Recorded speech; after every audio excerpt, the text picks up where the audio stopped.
It started with a 911 call, like most of these things do. 911, what's your emergency? The dispatcher asked. The voice on the other end was trembling, almost a whisper. There's someone outside my house.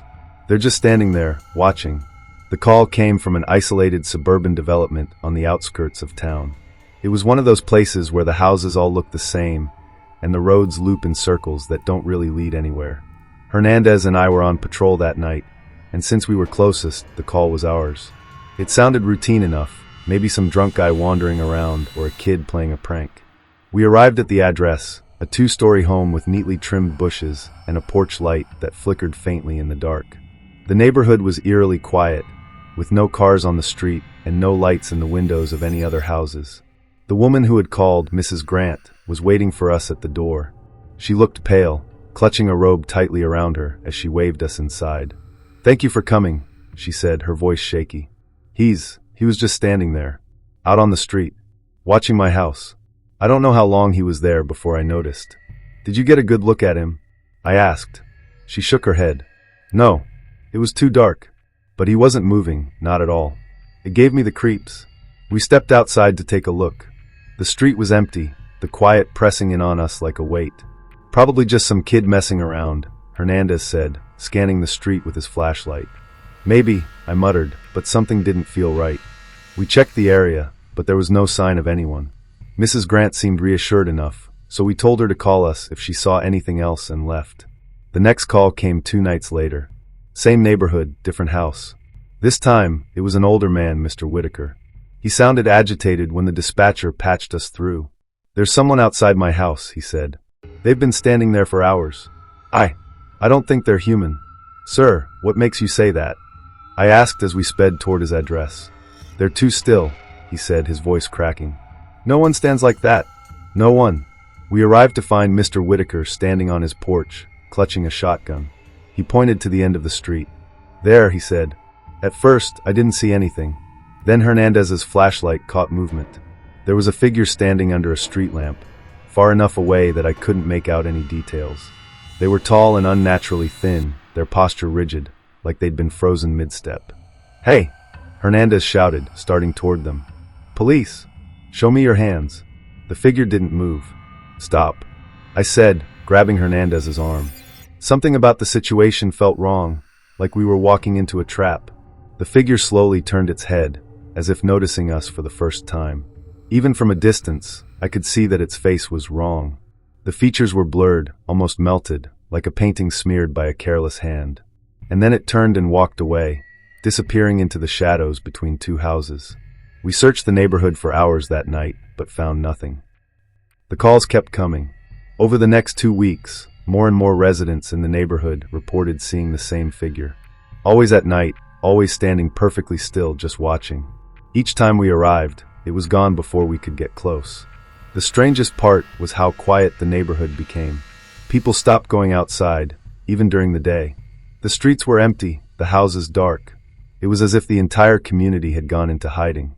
Then, one night, we got a call from the development's security office. The guard on duty, a man named Travis, was panicked. "They're everywhere," he gasped. "They're just standing there, all over the neighborhood." Hernandez and I drove out there as fast as we could, but when we arrived, Travis was gone. His booth was empty, the door hanging open. The neighborhood was dark, the silence absolute. And then we saw them. Dozens of figures, standing in the streets, in driveways, on front lawns. They were motionless, their blurred faces turned toward us. "What the hell is this?" Hernandez whispered, his hand on his gun. "I don't know," I said, my voice barely audible. We moved cautiously through the neighborhood, our flashlights cutting through the darkness. The figures didn't react to us, they just stood there watching. As we approached the center of the development, the air grew colder, and the streetlights began to flicker. That was when we heard it, a low, humming sound that seemed to come from everywhere and nowhere at once. And then the figures began to move. Not walking, not running, but gliding silently toward us, their movements jerky and unnatural. "Back to the car!" I shouted, pulling Hernandez with me. We ran, the figures closing in from all sides. I could feel their presence, heavy and suffocating, as if the air itself had turned against us. When we finally reached the patrol car, I slammed the door shut and hit the gas. The figures didn't follow. They just stood there, watching as we sped away. The next morning, the neighborhood was empty. Every house was abandoned, every car left in its driveway. There were no signs of the residents, no belongings packed, no notes left behind. It was as if the entire community had simply vanished overnight. The case was closed as an unsolved disappearance, but I know what we saw. Sometimes I drive past the development, now overgrown and forgotten. And every once in a while, I swear I see a figure standing under one of the broken streetlights, watching. Some places aren't meant for people.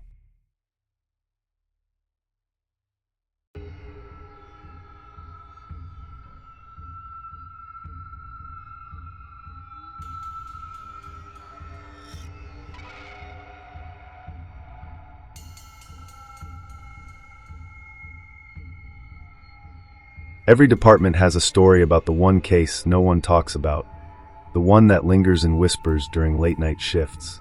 For us, it was the story of Officer Jamie Burke. Jamie was one of the best. Sharp, dependable, the kind of cop you'd want watching your back. She vanished during a routine call 5 years ago, and no one's been able to explain what happened. The official report says she's presumed dead, but I've read the file, I've heard the rumors, and I've seen the aftermath. Something about it has never sat right with me. It started with a 911 call from an abandoned motel on the outskirts of town, the Oakwood Inn. Once a bustling roadside stop in the 80s, it had been shut down for decades, left to rot under layers of graffiti and decay. The call came in just after midnight, the line filled with static and a single, trembling voice. "They're in the walls," the voice said. "Who's in the walls?" the dispatcher asked. But the line went dead before they could get an answer. Jamie was sent to check it out alone. It was supposed to be a quick look, nothing unusual. But when she didn't respond to dispatch's follow-up calls, a second unit was sent out. They found her cruiser parked out front, the driver's side door open. Jamie was gone. The case became an obsession of mine. I wasn't on duty the night she disappeared, but I'd worked with her enough to know she wouldn't just walk away. I reviewed every piece of evidence, every report, every grainy photo of that damned motel. The strangest detail? Her body cam footage. The department kept it under wraps, but I managed to get a look. The video starts with her stepping out of her cruiser, flashlight in hand.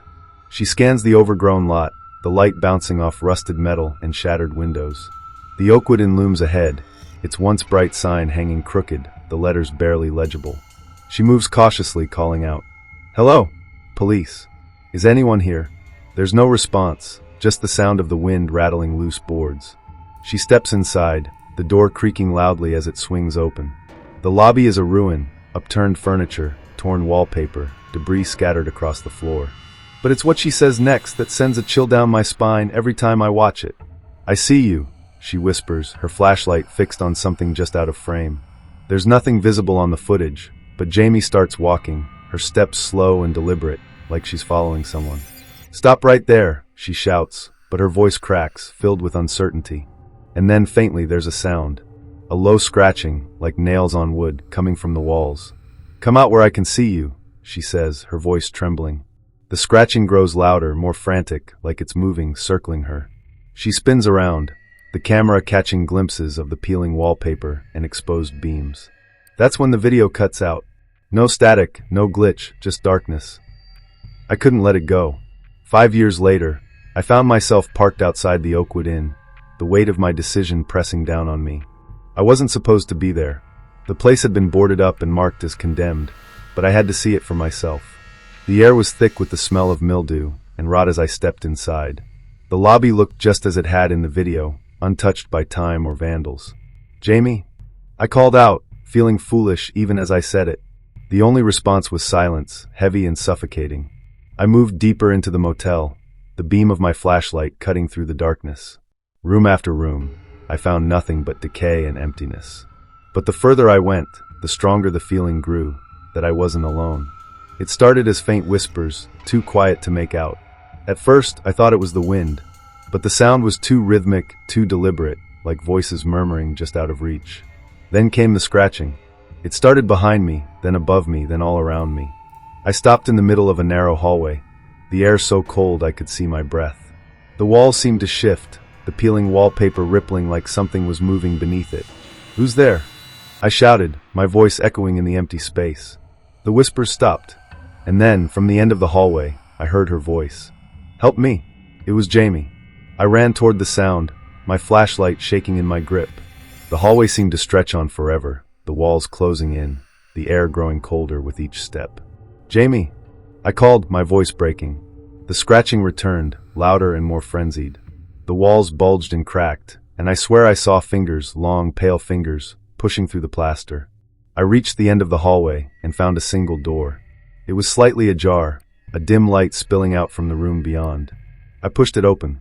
The room was empty, except for a single chair in the center. On the chair was Jamie's body cam, dusty and rusted with age. I picked it up, my hands trembling, and turned it over. Carved into the back of the device were 3 words: "She's with us." I ran out of the motel and didn't stop until I was back in my car. I didn't file a report, didn't tell anyone what I'd seen.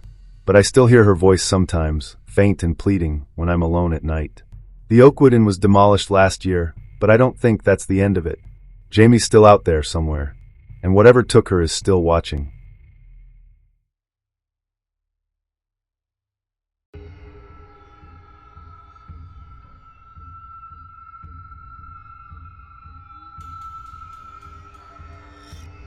I've been a cop for over 15 years, and I've seen a lot of things I'd rather forget. But the call I got on a cold October night in 2017 still keeps me up sometimes. It wasn't anything like a normal case. I've tried to explain it to myself 100 different ways, but nothing adds up. I was working the night shift, paired with my usual partner, Hernandez. It was a quiet night, too quiet. Around 2:30 a.m., the call came in. "911, what's your emergency?" the dispatcher asked, her voice calm and routine. A man on the other end was frantic. "I'm at the Crestwood Apartments. Something's happening on the 3rd floor. I think someone's being hurt." Dispatch pressed him for more details, but the man hung up before they could get much else. We were the closest unit, so we were sent out. Crestwood Apartments was one of those old brick buildings on the edge of town, run down, but not quite abandoned. When we arrived, the parking lot was empty except for a single car. The air was freezing, and the building seemed unusually dark. None of the hallway lights were on. We walked up to the main entrance, and Hernandez pressed the buzzer for the 3rd floor. No answer. "Probably some drunk guy," Hernandez muttered. I tried the door, and to my surprise, it opened. Inside, the air felt stale, like it hadn't been circulated in weeks.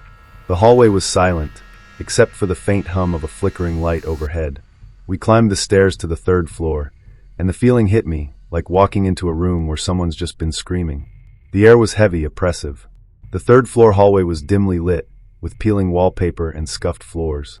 There were only 4 apartments up there, and none of the doors looked disturbed. "Which one do you think it is?" Hernandez asked. I shrugged, then knocked on the first door. No answer. I tried the second. Still nothing. By the time we got to the 3rd door, I was feeling uneasy. Something about the silence didn't feel right. I knocked again, harder this time. "Police!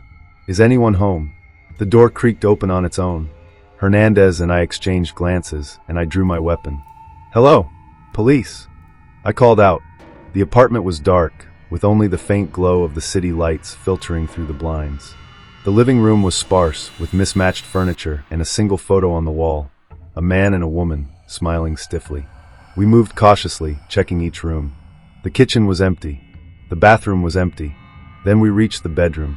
The smell hit us first, metallic and sour. The bed was soaked in blood.